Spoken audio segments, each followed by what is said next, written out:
पांडेश्वर विधानसभा अंतर्गत बहुला अंचल के तृणमूल कांग्रेस कार्यालय में जिला सभापति नरेंद्र नाथ चक्रवर्ती की उपस्थिति में बहुला अंचल के सभी बूथ अध्यक्षों और बीएलए 2 के साथ एफआईआर को लेकर चर्चा की गई। इस बैठक में जिला सभापति नरेंद्र नाथ चक्रवर्ती मौजूद रहे। एसआईआर पर के नरेंद्र नाथ चक्रवर्ती ने कहा कि एसआईआर से किसी भी व्यक्ति को डरने की जरूरत नहीं। पश्चिम बंगाल के हर एक जनता के साथ तृणमूल कांग्रेस खड़ा है।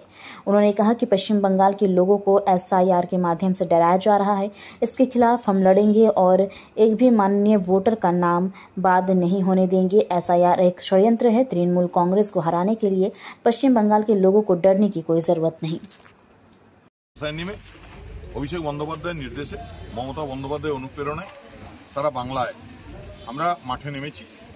আমরা এসআইআর মানুষকে যে ভয় দেখানোর চেষ্টা, যে ষড়যন্ত্র, তার বিরুদ্ধে তৃণমূল কংগ্রেসের সাধারণ কর্মীরা, আমরা প্রত্যেকে তৃণমূল স্তরের কর্মীরা আমরা মাঠে নেমে কাজ করব এবং আমরা এসআইআর এর বিরুদ্ধে একটাও মানুষের যাতে নাম বাদ না যায়, একটাও বৈধ ভোটারকে যাতে বাদ না দিতে পারে, তার বিরুদ্ধে আমরা লড়াই করে মাঠে নেমেছি।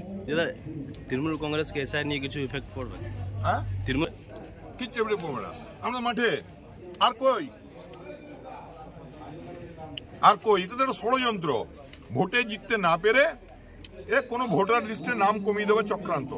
বাংলার মানুষ সুখে আছে, বাংলার মানুষ লক্ষ্মীর ভান্ডার পায়, বাংলার মানুষ কন্যাশ্রী পায়, বাংলার মানুষ সবুজ সাথী পায়, বাংলার মানুষ মমতা বন্দ্যোপাধ্যায়ের নেতৃত্বে লড়াই করে, বাংলার মানুষ স্বাস্থ্য সাথী পায়। আর বাংলাতে আমাদের প্রতিটা বুথে বুথে, প্রতিটা ওয়ার্ডে ওয়ার্ডে আমাদের এত হাজার হাজার কর্মী আছে। সুতরাং আমাদের কাকে ভয়? যাদের লোকজন নেই, যারা মানুষকে ধাপ্পা দিয়ে ধরিবাজি করে ভোটে জিততে চায়, তারা সামলাক, আমরা ঠিক আছি।